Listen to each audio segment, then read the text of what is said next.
네, 반갑습니다. 자, 12월 23일 수요일이고요. 오늘 말씀 묵상하겠습니다. 잠깐 기도하겠습니다. 사랑하는 주님, 감사합니다. 사사들의 이야기를 통해서 또 사사가 필요했던 이스라엘 백성들의 이야기를 통해서 우리가 오늘 하나님의 마음, 우리를 향해서 말씀하신 것들을 발견하고 우리 삶 가운데 요구하신 하나님의 마음 무엇인지 알고 싶습니다. 이 시간 말씀 묵상한 우리 모두 가운데 찾아오셔서 주님 말씀해 주시고 은혜를 주시기를 간절히 소망합니다. 이 시간들을 통해서 우리가 하나님을 더 사랑하게 되길 원하고 하나님의 뜻을 나의 삶 가운데 살아내고 그 뜻을 이 세상 가운데 보이는 인생 살 수 있기를 소망합니다. 주님 우리와 함께 해 주옵소서. 성령 하나님 이 시간 우리를 새롭게 해주시고 우리를 정직하게 하시며 경건하게 하셔서 주의 말씀 묵상할 수 있도록 인도해 주시길 간절히 원합니다. 주님을 기대합니다. 예수님의 이름으로 기도했습니다. 아멘. 네, 오늘 본문은 사사기 3장 12절에서 19절 사사기 3장 12절에서 19절까지인데요. 오늘은 또 다른 사사의 이야기입니다. 에훗이라는 사사인데 이거 한번 어떤 배경에서 에훗이 나왔고 하나님께서 세우셨는지 한번 잘 읽어보시면 어렵지 않은 이야기니까요. 한번 잘 읽어보세요. 네, 영상을 멈추겠습니다.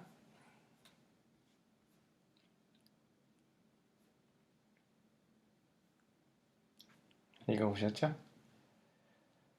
하나님의 백성인 이스라엘이 하나님 앞에서 다시 악을 행하죠. 그러자 하나님께서 이번에는 모압의 왕인 에글론이라는 사람을 강하게 하셔서 이들로 이스라엘을 괴롭게 합니다.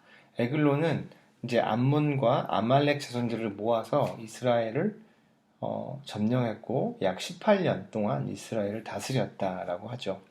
그 후에 이스라엘 사람이 고통 중에서 하나님께 부르짖을 때 하나님께서는 그들을 위해 구원자를 세우십니다. 그런데 본문은 그 구원자에 대해 소개할 때 매우 독특한 설명을 하죠.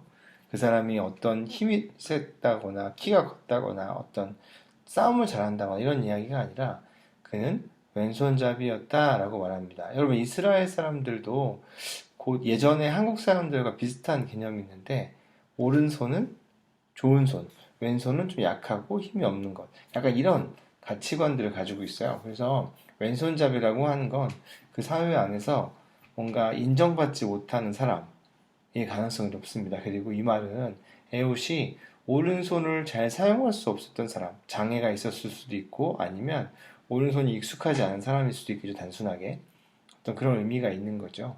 이 말은 하나님이 오른손을 잘 쓸 수 없는 사람.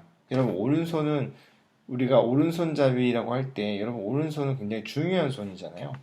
이 오른손을 쓸 수 없는 사람을 하나님이 그 백성의 리더로 세우셨다라는 거예요. 여러분 여기서 말씀하는 것은 이것입니다. 하나님이 맡기신 전쟁은요. 온전히 하나님께만 속한 것이기 때문에 그 사람의 어떠함이 중요하지 않은 거예요. 하나님 앞에 있는 사람의 부족함은 아무런 문제가 되지 않습니다. 그러나 이 사사기의 기록을 처음 읽었던 원독자들을 생각해 보면요. 사울을 왕으로 세운 이스라엘 사람들이었죠. 여러분 기억하세요? 그들은 이제 그들이 원하던 왕을 갖게 되자 이제 이스라엘 사람들은 하나님보다는 인간 왕을 그 기준을 따라 살기 시작합니다. 하나님을 찾기보다는 눈에 보이는 왕을 의지하기 시작하죠. 본문은 원독자들에게 선과 악의 기준은 하나님이시며 그들이 따르는 왕, 그 왕도 하나님께서 세우신 것에 불과하다는 것을 알게 하는 겁니다. 또한 그 리더는요, 하나님이 세우시기도 하고 하나님이 패하기도 하시는 하나님이 세우셨고 또 그 리더는 하나님을 경외하는 자여야 하는 것을 얘기하는 것이기도 합니다. 여러분 우리가 사는 이 시대에도 능력 있는 사람 우리 모두가 좋아하고 특별히 리더로 사람을 세울 때는 더더욱 그렇죠. 물론 여러분 사람을 잘 섬기기 위해서는 능력이 필요하죠. 그러나 진정한 지도자, 리더는요. 하나님께서 자신을 세우셨다는 것을 알아야 합니다.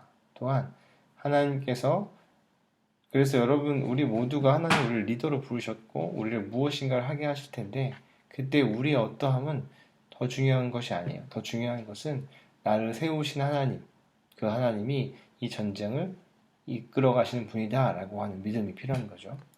또한 여러분, 저를 포함해서 우리 모두는 공동체에서 또는 여러 가지 모양으로 리더가 있죠.